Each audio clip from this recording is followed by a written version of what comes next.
नमस्कार दोस्तों, कैसे हो? आई होप आप सभी अच्छे होंगे। आप सभी को स्वागत है अपने YouTube चैनल आरके स्टडी में। दोस्तों आज का टॉपिक है हम सभी का जीके डोज, जिसमें आपको बेसिक लेवल का जीके क्वेश्चन कराएंगे, जिसमें आपको बहुत सारी क्वेश्चन के आंसर तो याद होगी ही, लेकिन जिसका आंसर आपको याद नहीं होगा, इस वीडियो को आप देखकर उस क्वेश्चन का आंसर कवर कर सकते हैं। और इस वीडियो में क्वेश्चन के साथ साथ थोड़ा सा हम लोग ब्रीफ आइडिया भी देख लेंगे। तो चलिए वीडियो को स्टार्ट करते हैं। दोस्तों वीडियो को शुरू से लेकर एंड तक देखिएगा, कोई भी क्वेश्चन मिस नहीं कीजिएगा, क्योंकि ये सभी क्वेश्चन एग्जाम से रिलेटेड है। तो चलिए एक नंबर क्वेश्चन को देख लेते हैं। दोस्तों एक नंबर क्वेश्चन कर रहा है दोस्तों, जय जवान जय किसान का नारा किसने दिया था? बताइएगा। इसका राइट आंसर क्या हो जाएगा? लाल बहादुर शास्त्री होगा। ठीक है दोस्तों, थोड़ा सा ब्रीफ आइडिया देख लेते हैं हम दोस्तों। थोड़ा सा हम लोग ब्रीफ आइडिया देख लेते हैं दोस्तों। थोड़ा सा देखिए दोस्तों, थोड़ा सा ब्रीफ आइडिया हम लोग देखेंगे।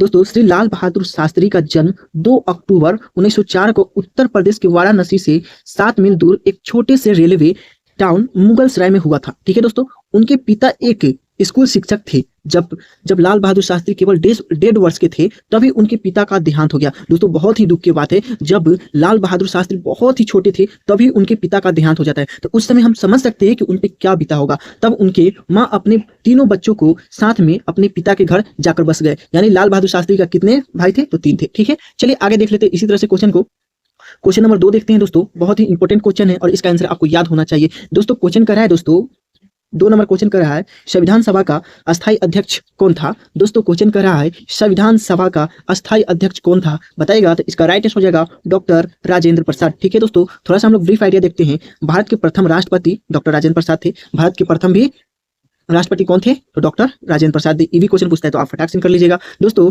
31 दिसंबर 1884 से 28 फरवरी 1963 तक वह भारत के राष्ट्रपति बने रहे। ठीक है, भारत गणराज्य के प्रथम राष्ट्रपति एवं महान भारतीय स्वतंत्रता सेनानी भी थे। वे भारतीय स्वाधीनता आंदोलन के प्रमुख नेताओं में से उन्होंने भारतीय राष्ट्रीय कांग्रेस के अध्यक्ष के रूप में प्रमुख भूमिका भी निभाई। बहुत ही बेहतरीन क्वेश्चन है। आई होप थोड़ी सी डाउट आपको क्लियर हो गई होगी दोस्तों, और इसका आंसर आपको पहले से पता थी तो आप सभी कमेंट कर दीजिएगा। चलिए नेक्स्ट नंबर क्वेश्चन देखते हैं। 3 नंबर क्वेश्चन कर रहा है दोस्तों। 3 नंबर क्वेश्चन कर रहा है दोस्तों, संविधान सभा का प्रारूप समिति के अध्यक्ष कौन थे? दोस्तों क्वेश्चन कर रहा है, संविधान सभा के प्रारूप समिति का अध्यक्ष कौन थे? तो इसका राइट आंसर मारिएगा, डॉक्टर भीमराव अंबेडकर। कौन थे? तो डॉक्टर भीमराव अंबेडकर थे। ठीक है, आंसर नंबर मारिएगा डॉक्टर भीमराव अंबेडकर। ठीक है, चलिए थोड़ी सी हम लोग ब्रीफ आइडिया देख लेते हैं। दोस्तों भीमराव अंबेडकर का जन्म मध्य प्रदेश के इंदौर शहर में स्थित महू में हुआ था, जिनका नाम आज बदलकर अंबेडकर नगर कर दिया गया है। ठीक है दोस्तों, डॉक्टर भीमराव अंबेडकर की जन्म 14 अप्रैल 1891 में हुआ था। ओके, डॉक्टर भीमराव अंबेडकर जाति से दलित थे।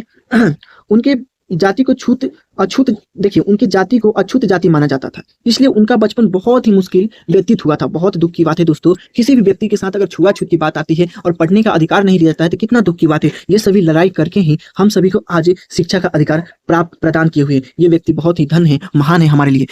चलिए आगे देख लेते हैं क्वेश्चन नंबर 4 देखते हैं। क्वेश्चन नंबर 4 देखते हैं दोस्तों। क्वेश्चन नंबर 4 देखते हैं दोस्तों। हम सभी विश्व रेड क्रॉस दिवस किस तारीख को मनाया जाता है? तो इसका राइट आंसर याद रखिएगा, 8 मई को मनाया जाता है रेड क्रॉस दिवस। ठीक है, थोड़ी सी ब्रीफ आइडिया देखते हैं। अंतर्राष्ट्रीय रेड क्रॉस और क्रिस्टेड मूवमेंट की सिद्धांत, इसका उद्देश्य जीवन और स्वास्थ्य की रक्षा करना और मानव के प्रति सम्मान सुनिश्चित करना। ये सभी लोगों के बीच पारंपरिक समझ, मित्रता, सहयोग और अस्थायी शांति को बढ़ावा देता है। ठीक है दोस्तों, आप सभी को क्लियर हो गई, समझ में आ गई? कमेंट कर दीजिएगा एक बार, और वीडियो की क्वालिटी और साउंड कैसी लग रही है एक बार कमेंट कर दीजिएगा आप सभी। चलिए 5 नंबर क्वेश्चन को देखते हैं। 5 नंबर क्वेश्चन को देखते हैं दोस्तों। 5 number question very important question है दोस्तों। कह रहा है, सूर्योदय का देश का नाम से कौन जाना जाता है? यानी उगता हुआ सूरज किस देश को कहा जाता है? ये भी क्वेश्चन हो सकता है, तो याद करिएगा जापान को। याद रखिएगा क्या याद रखिएगा? जापान को। ओके दोस्तों, जापान को याद रखिएगा। चलिए आगे देख लेते हैं। आगे देखते हैं 6 नंबर क्वेश्चन दोस्तों। 6 नंबर क्वेश्चन देखते हैं। अंतर्राष्ट्रीय महिला दिवस किस तिथि को मनाया जाता है? दोस्तों अंतर्राष्ट्रीय महिला दिवस किस तिथि को मनाया जाता है? तो इसका राइट आंसर याद रखिएगा, 8 मार्च को। ओके, थोड़ी सी ब्रीफ आइडिया देखते हैं। अंतर्राष्ट्रीय महिला दिवस प्रतिवर्ष 8 मार्च को विश्व के विभिन्न क्षेत्रों में महिलाओं के प्रति सम्मान, प्रशंसा और प्रेम प्रकट करते हुए महिलाओं के आर्थिक, राजनीतिक और सामाजिक उपलब्धियों एवं कठिनाइयों की सापेक्षताओं के उपलक्ष्य में उत्सव के तौर पर मनाया जाता है। समझ में आई? चलिए आगे देख लेते हैं। आगे देख लेते हैं क्वेश्चन नंबर 7। क्षेत्रफल की दृष्टि से भारत में सबसे छोटा राज्य कौन सा है? तो याद रखिएगा गोवा। क्या याद रखेंगे दोस्तों? गोवा क्षेत्रफल की दृष्टि से भारत का सबसे छोटा राज्य है। चलिए आगे देख लेते हैं। आगे देखते हैं 8 नंबर क्वेश्चन दोस्तों। 8 number question very important question है दोस्तों। ओमन किस राज्य का प्रसिद्ध त्योहार है? दोस्तों ओमन किस राज्य का प्रसिद्ध त्योहार है? तो इसका राइट आंसर याद रखिएगा, केरल का। केरल सॉरी दोस्तों, केरल का प्रसिद्ध राज्य है। ओके, चलिए आगे देखते हैं, थोड़ा सा ब्रीफ आइडिया। ओमन केरल का एक प्रमुख त्योहार है।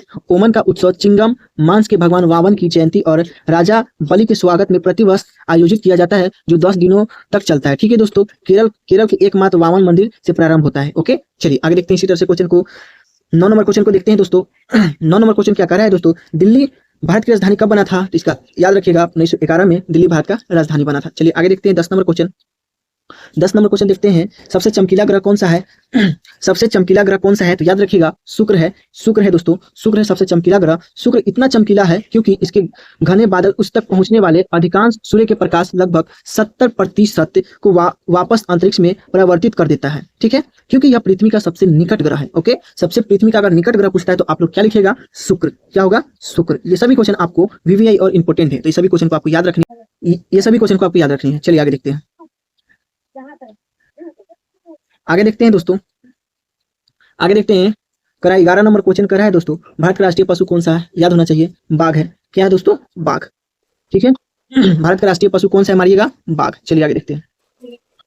आगे देखते हैं 12 नंबर, भारत का राष्ट्रीय जलीय जीव कौन सा है? याद रखिएगा दोस्तों, डॉल्फिन। गंगा का डॉल्फिन बहुत ही समझदार और बुद्धिमान जलीय जीव है। ठीक है, कौन सा है? डॉल्फिन। चलिए आगे देखते हैं 13 नंबर क्वेश्चन देखते हैं।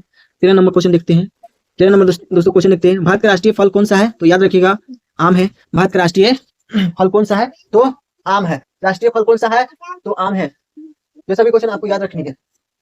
ये सभी क्वेश्चन आपको याद रखनी है। भारत का राष्ट्रीय फल कौन सा है? तो याद रखेंगे, आम। चलिए आगे देख लेते हैं। इसी तरह से बहुत ही बेहतरीन क्वेश्चन है दोस्तों। ये सभी क्वेश्चन इजी देखकर आप सभी वीडियो को इग्नोर मत कीजिएगा, क्योंकि एग्जाम में यही सब क्वेश्चन भूलने की बहुत बड़ी कारण होती है। तो क्वेश्चन कर रहा है दोस्तों, भारत का राष्ट्रीय फूल कौन सा है? तो याद रखिएगा, कमल। ठीक है, चलिए आगे देखते हैं। स्पीड में क्वेश्चन को करेंगे हम लोग, स्पीड में क्वेश्चन को करेंगे ताकि हम लोग का टाइमिंग बचत हो। करें 15 नंबर क्वेश्चन, भारत का राष्ट्रीय पेड़ कौन सा है? तो बरगद। क्या है? बरगद। चलिए आगे देख लेते हैं। 16 नंबर क्वेश्चन को देखेंगे फिर से। 16 नंबर क्वेश्चन को देखेंगे, कर रहा है भारत का राष्ट्रीय खेल कौन सा है? तो याद रखिएगा, हॉकी। क्या याद रखेंगे? हॉकी। चलिए आगे देखते हैं। आगे देखते हैं 17 नंबर। 17 नंबर देखते हैं दोस्तों। 17 number very very important question है, भारत के राष्ट्रीय झंडे की लंबाई और चौड़ाई का अनुपात कितना है? तो याद रखिएगा, आंसर 3:2।